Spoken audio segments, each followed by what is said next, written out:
Western Mass News is your local sports authority. A significant number of student athletes taking full advantage of the new NCAA rules, where they can now profit off their name, image, and likeness, or NIL. Western Mass News reporter Kayla Burton joins us live now in studio, getting answers on how UMass Amherst is strategically planning to handle the new changes. Kayla? Hey, Chris and Jordan, UMass Amherst not only coming out with guidelines for student athletes to follow, but they're also partnering with a group to provide their student athletes educational protection and resources for their future.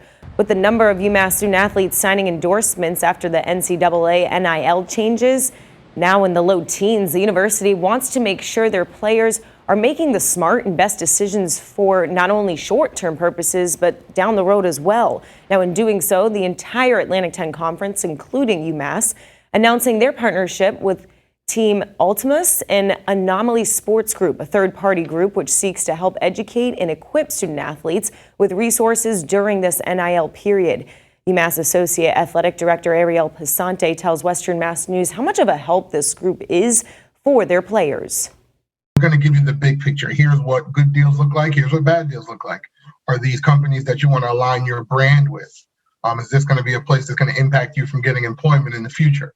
So some of those concepts that our student athletes may not be thinking of, they can give them guidance on that from a big picture. Sanjay tells us he does not believe this group will be working with student athletes necessarily on an individual basis in regards to specific contracts. However, we're told another party aiming to help the marketing avenue for student athletes could be soon on the horizon. Now, coming up later on Western Mass News, we'll have more on what that really means and how UMass is using as many resources really as possible to create the best environment for their student athletes. Live in studio, Kayla Burton, Western Mass News. All right.